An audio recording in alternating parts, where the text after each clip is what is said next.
Bienvenida. Hoy vamos a sumergirnos en una charla muy interesante con Garry Kasparov. Nos basamos en una entrevista reciente suya y, bueno, vamos a ver qué piensa del ajedrez de hoy, cómo fue eso de entrenar a Carlsen, también el tema de las computadoras, claro, y por qué decidió retirarse. Exacto. La idea es sacar el jugo a lo que dice una leyenda, ¿no? Sobre cómo ha cambiado el juego, esa relación hombre-máquina y, bueno, las decisiones que marcan una carrera así. Perfecto. Empecemos por ahí, por Magnus Carlsen. Kasparov trabajó con él en 2009, ¿verdad? Carlsen ya era un crack, pero ¿qué le aportó exactamente? ¿Qué faltaba? Pues sí, en 2009. Según Kasparov, Magnus tenía un talento, bueno, descomunal, pero le faltaba, digamos, algo de estructura en su preparación. Estructura. Sí, el trabajo se centró como en dos cosas clave. Por un lado, organizar mejor su trabajo de aperturas. Usó la famosa base de datos de Kasparov, claro, La legendaria base de datos. esa misma. Y por otro lado, que esto es crucial, ayudarle a entender y manejar mejor las posiciones complejas, las desequilibradas. Espera, posiciones desequilibradas. ¿A qué te refieres? Suena a algo que un jugador de ese nivel ya, bueno, dominaría. Bueno, sí, pero Kasparov sentía que podía ir más allá.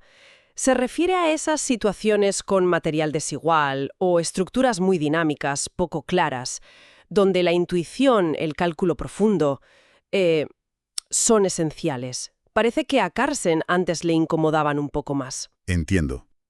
Y ese año, 2009 a 2010, fue de trabajo intenso.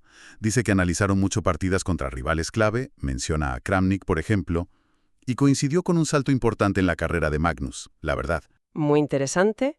Y luego menciona de pasada a Nakamura, ¿no? ¿Fue algo similar?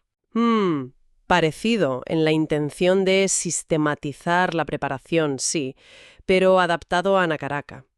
Kasparov vio su instinto, su fuerza táctica, pero sintió que necesitaba organizar todo ese potencial. Fue una colaboración más breve, eso sí, centrada en darle estructura. Vale. Y hablando de preparación, Kasparov como que matiza un poco esa idea de que él siempre ganaba por la apertura. Sí, es curioso. Reconoce que trabajaba muchísimo, claro, pero dice que el éxito venía más de conseguir el tipo de posición que quería, posiciones donde se sentía cómodo, más que de ganar en la jugada 10. Como crear su propio campo de batalla. Exacto. Incluso habla de una especie de mística, ¿sabes? Como que el puro volumen de trabajo, el esfuerzo, rendía frutos, casi por sí mismo, aunque la variante concreta que había preparado no apareciera en el tablero. Fascinante. Pero esa preparación cambió radicalmente con la tecnología, claro. Él escribe una evolución muy interesante, desde usar bases de datos ya a mediados de los 80 para analizar rivales. En los 80, ¿ya usaba bases de datos? Sí, sí. Luego digitalizar todos sus propios análisis. Y ya a mediados de los 90 integrar los motores de ajedrez. ¿Y recuerda algún momento clave, un punto de inflexión con los motores? Sí, menciona la 10ª partida contra Anand en el match del 95. Dice que usó un motor, bueno, como una especie de calculadora avanzada, para verificar una variante, una idea posicional compleja que tenía. ¡Wow! Usar la máquina para confirmar la intuición humana en pleno campeonato del mundo. Exacto. Fue un antes y un después, y menciona mucho a Yuri Dojoyan, su colaborador, que tenía una gran afinidad con las máquinas y le ayudó mucho a integrar esa tecnología. Increíble. Pero esa misma confianza en la tecnología, también le jugó malas pasadas, ¿no? Menciona el match contra Kramnik. Totalmente. Lo admite sin problemas. Dice que un exceso de confianza en el análisis con ordenadores fue un factor en su derrota contra Kramnik en el 2000. ¿Cómo fue eso? Pues que analizaron muchísimo, una barbaridad, pero pasaron por alto la solidez extrema de la defensa berlinesa.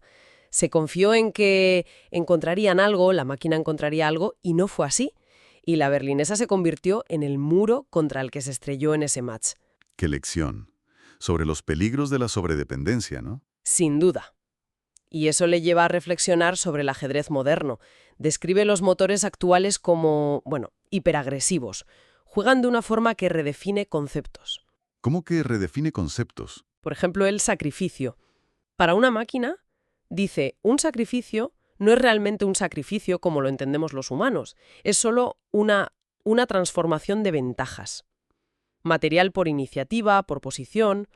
Para la máquina es un cálculo frío. Ya veo. Y lo curioso es que esto, según él, ha hecho a los humanos más cautelosos. Más cautelosos, no al revés. Pues sí, suena raro, pero lo explica bien.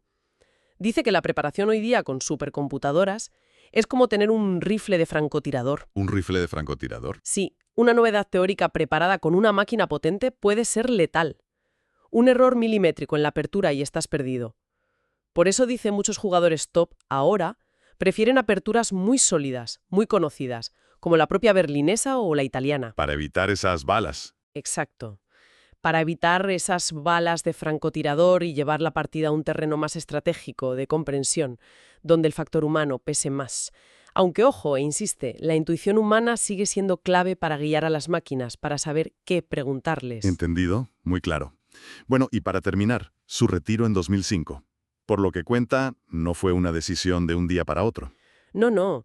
Dice que la idea maduró después de ganar el campeonato ruso a finales de 2004 y describe un momento muy personal, muy simbólico. ¿Cuál? Ver a su hijo pequeño, Vadim, mirándole mientras recibía la medalla. Sintió como que había cerrado un ciclo, que había conseguido algo importante y su hijo lo había visto. Fue como un catalizador emocional, ¿sabes? Qué fuerte. Muy humano. Pero supongo que habría más razones. Sí, claro. Fue una mezcla de cosas. Sentía que su impulso por innovar, por empujar el ajedrez hacia adelante, como él dice, al estilo Botvinnik, pues que estaba disminuyendo. Ya no tenía la misma chispa. Algo así. También le frustraba empezar a fallar posiciones ganadoras, no rematarlas. Lo vio como una señal. Y, por supuesto, sus prioridades en la vida estaban cambiando, se había vuelto a casar, la familia, estaba escribiendo Mis geniales predecesores, la Kasparov Chess Foundation. Todo sumó. Exacto. Simplemente sintió que era el momento adecuado para parar. Así que fue una convergencia de lo deportivo, lo personal, su visión de su propio legado. Fascinante, de verdad. Totalmente. Nos deja una imagen muy rica de cómo evoluciona el ajedrez, de esa relación tan compleja, a veces tensa, entre la mente humana y la máquina, y cómo las decisiones de una carrera de élite se entrelazan con la vida. Y nos deja con una pregunta en el aire, ¿no? Con estas herramientas de análisis tan bestiales que tenemos ahora en tantos campos, ¿qué pasa con la creatividad humana? ¿Cuál es su lugar? Esa es la gran cuestión, yo creo. Se trata de ser mejores colaboradores de la tecnología, de saber guiarla mejor, o quizá debemos esforzarnos por mantener espacios donde la exploración puramente humana, con sus fallos y sus genialidades, siga siendo lo principal. Es algo en lo que pensar, desde luego.